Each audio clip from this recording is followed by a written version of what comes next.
mean we should give up. When the going gets tough and I wanna give up, I will trust in you. 'Cause you're always gonna lead, always gonna lead, always gonna lead me through. When I'm feeling overwhelmed and almost wanna quit, I will not give in. 'Cause you're giving me strength, the strength to start again. Singing, everybody, come on, let's keep going. Ooh, ooh, ooh, ooh. We're never gonna give up, no. Oh, everybody, come on, let's keep moving. Yeah. Ooh, ooh, ooh, ooh. We're never gonna give up, no. Never gonna give up.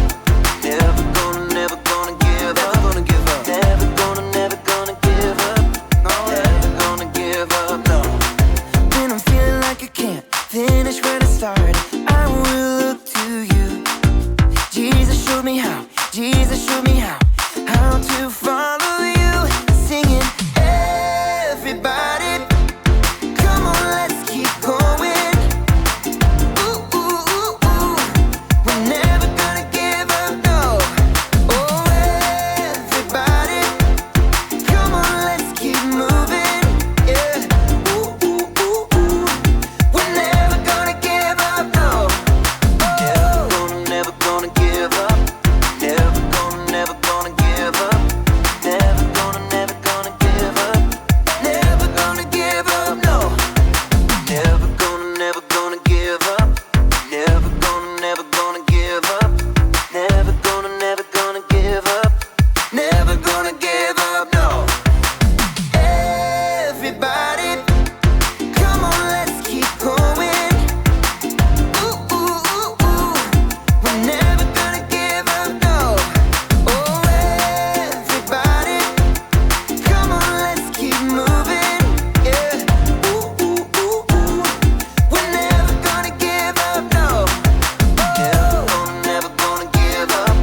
Never gonna give up. Never gonna give up. Never gonna give up. Never gonna give up, no. Never gonna give up. Never gonna give up. Never gonna give up. Never gonna give up, no. What does a cow use to do math? A calculator. Welcome to Story Lab. This week, we're taking a look at the story of some people who were able to find joy in a very unusual place. Oh, listen to this. What do you get when you cross an angry sheep and a moody cow? An animal in a bad mood. Was that my Lego castle? Maybe.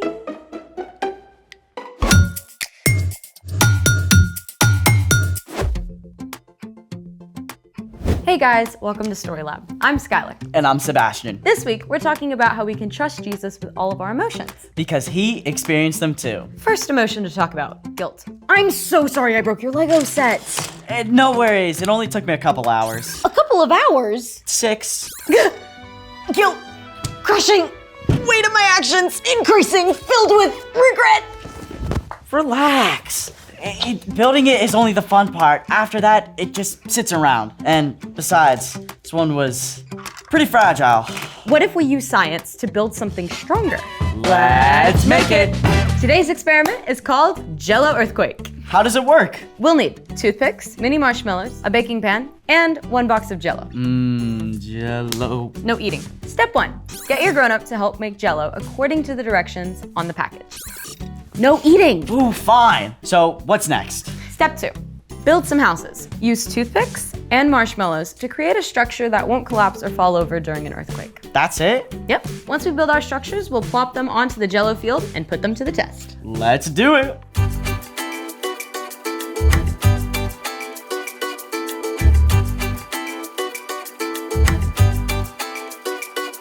And done. Interesting choice of shape. Thank you. I used tapered geometry. Fancy. I had to look it up. It's building with a sort of triangle shape. During an earthquake, buildings twist back and forth. Buildings that are more triangular in shape are able to handle twisting better than buildings that are square. Let's see how it does. You ready? Yes. Oh, too tall. My turn. Aw, very fancy. You see these X's? That's called cross bracing. When buildings shake, they are placed under pressure. With cross bracing, one diagonal support takes the pressure while the other compresses, redistributing the force of the quake. Teamwork. Let's test it out. Rats. So close. Maybe we should combine techniques. I've got the perfect shape.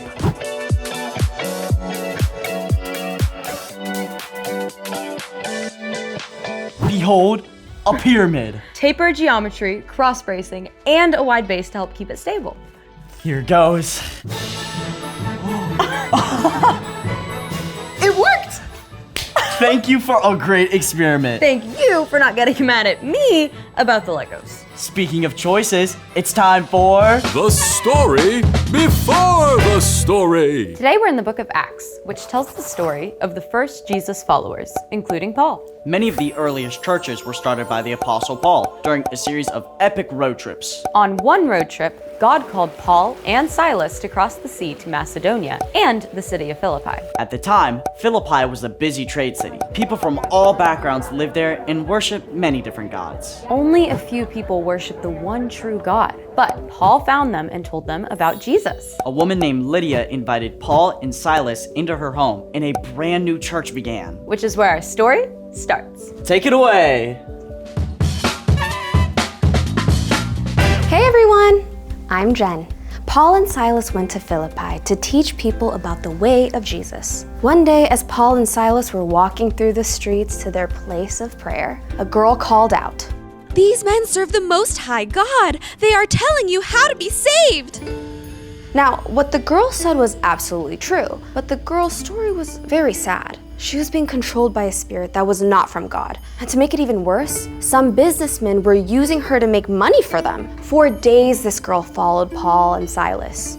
"These men serve the Most High God. They are telling you how to be saved."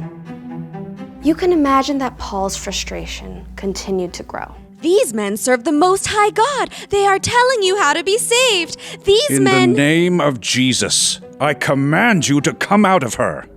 Immediately, the spirit left the girl alone. She was completely healed. Amazing news, right? But the men who had been using this girl to make money for them couldn't do it anymore, and they were not celebrating. Who do you think you are? You just sunk our business. The men were so angry that they dragged Paul and Silas to the marketplace to face the authorities. These men are making trouble in our city. Yeah, they're trying to get us to do things that are against Roman law. The whole crowd joined in, and the city judges called for Paul and Silas to be whipped and thrown in prison. Welcome to the Macedonian dungeon, boys. One way in, no way out. Paul and Silas were not only locked into a cell, but chained by their feet. Sleep would not have been easy. In fact, they were wide awake at midnight. If that was me, I probably would have been groaning and complaining and generally throwing a pretty epic pity party. Poor me! But not Paul and Silas. Even though they had every reason to be angry and sad and to lose all hope, they chose to look to Jesus. Right there in that dreary prison cell at midnight, they chose to talk to God and to sing their hearts out. When peace like a river attendeth my way, when sorrows like sea billows roll, whatever my lot thou hast taught me to say, it is well with my soul. Okay, that song was not actually written until about 1800 years later, but you get the point. We know they were singing loudly because all the other prisoners were listening in. But in the midst of this, they all heard something else. When peace like a river. A powerful earthquake shook the entire prison. Everyone's chains came loose and the doors flew open. The jailer raced out to see the wide open doors. He knew he would be punished to the limit for allowing the prisoners to go free. The jailer actually pulled out his sword, ready to hurt himself, but Paul stepped forward. Don't harm yourself. We're all here. Lights! Bring me some light. The jailer rushed into the prison and threw himself down before Paul and Silas. Sirs, what must I do to be saved? Believe in the Lord Jesus. Then you and everyone living in your house will be saved. Paul and Silas shared the good news about Jesus, and the jailer took them into his home to take care of their wounds. The jailer and everyone living in his home believed and were filled with joy. And Paul baptized them all. Then they all had a meal together. In the morning, the judges realized they had made a terrible mistake and sent word that Paul and Silas should be released. But Paul and Silas refused to go without an apology. We weren't given a trial. And we are Roman citizens. So the judges came in person to lead Paul and Silas out. We're really sorry. Can you just, leave? Paul and Silas went to Lydia's home and encouraged all the believers to be brave. Then they left Philippi to continue sharing the news of Jesus. Even though Paul and Silas had been treated incredibly unfairly, lied about, hurt, and thrown in prison, they chose to look to God and trust God to give them joy. They knew that even if it doesn't happen right away, God will make everything right in the end, which is the end.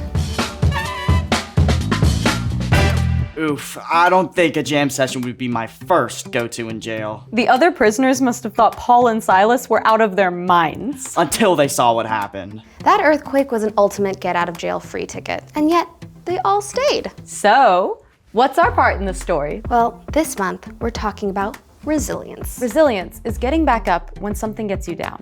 And that's really hard to do on your own. But a big part of resilience is trusting God to give you joy. You might have heard this before, but there's a big difference between happiness and joy. It's easy to be happy when everything's going right in your life. Like getting to celebrate your birthday party at the jump park. But when hard things happen, being happy just disappears. Poof! Joy is something deeper and more real. It's choosing to look to God and trust God no matter what. It's knowing that even if your troubles don't go away right now, God has promised to make everything right in the end for those who follow Jesus. That means you can choose joy when you're sick and miss your friend's party. When another kid is mean to you on the playground. When your teacher disciplines the whole class for goofing off, even though you didn't. When something hard happens, start by talking to God. Ask God to give you joy. You can look at the way God has brought you through hard things before. Stay focused on Jesus and how much He loves you. It's not always easy to choose joy. But it's always worth it. I think you got it. See you next time. Bye. So here's the thing. God can help you choose joy. Whether it's choosing to smile when things get tough. Or choosing to see a funny side of a bad situation. Speaking of funny, what do you call an earthquake at a dairy farm? A big move. Nope, a milkshake. That's terrible. Thanks for joining us in the Story Lab. See you next time. Do you think we can eat this? Let's try. Not bad.